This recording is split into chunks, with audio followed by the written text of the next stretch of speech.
In this video, we're going to construct a confidence interval for a population standard deviation. The procedure is about 4 steps. We will compute the sample variance if it is not given. Then we will find the critical values, which will come from the chi-square distribution. Using the two critical values, we'll find the lower and the upper bound, and that will be our confidence interval. Let's do this problem. Eat your cereal. Boxes of cereal are labeled as containing 14 ounces. Following are the weights of a sample of 12 boxes. Assume the population is normally distributed. This is important. This is the one strong requirement we have for this method. So we're told that the population is normally distributed, so we don't need to check the data. This question is scaffolded for the procedure, so we're going to find the sample standard deviation so that we can use it in the formula, which is the variance. In this question, I have a list, and I'm going to use technology to compute the sample variance. The technology I'm going to use is Desmos, and there's a few ways I can use lists, but I'm going to do the list feature. I'm going to call this, I'm going to call this C for cereal, and then we're going to create a bracket, and I'm going to write the values in. Now that the 12 values are typed in and hopefully typed in correctly, we're going to compute the variance.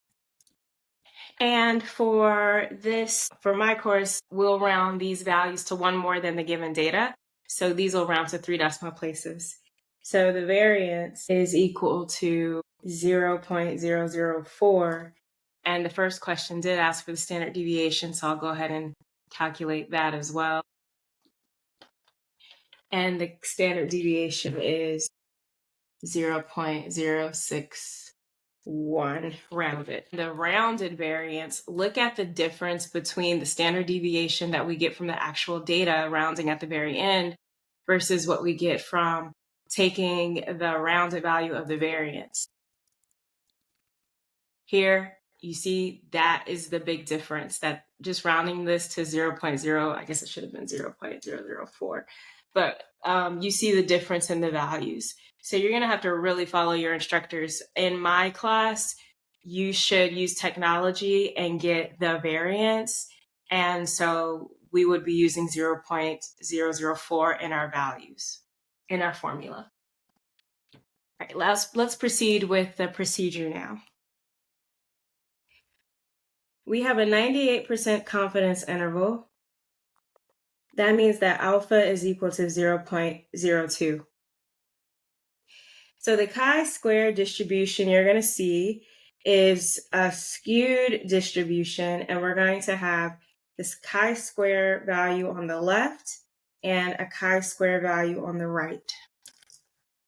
So I'm going to go to technology now, and I'm going to type in chi squa for square and then dist. It needs the degrees of freedom. Our sample size is 12. This means that the degrees of freedom is equal to 11.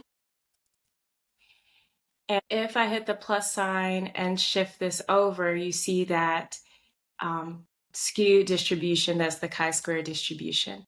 I want an outer probability. I want to find the bounds for 0.02. And here's what they are. These are the two bounds. I'm just going to grab a screenshot of that. All right, now that I have my two chi-square values, what I'm going to do is complete the rest of the formula. If we look at the formula, these are what we're going to use. We're going to use the lower bound, and the lower bound uses the chi-square on the right, and the upper bound uses the chi-square on the left. So our lower bound is 0.042 less than sigma, or the population standard deviation, 0.120. And then if we were to look at our sample, right, our sample was 0.61. which is right in the middle of the two. And we're good, we're done. So it is that simple. So now let's look at the last question that we're being asked. The goal of the quality control manager is for the population standard deviation of the weights to be less than 0.03. Based on the confidence interval, is it reasonable to believe the goal has been met? I'm going to draw the number line for those who maybe are a little more visual. Here's our 0.042. Here's our 0.120. We're saying that the population standard deviation sigma is in here, and the inspector wants it to be less than 0.03 over here. So this is a fail, a big fail. No, the inspector has not satisfied their goal. And so they would need to have less variation among their weights on their cereal boxes.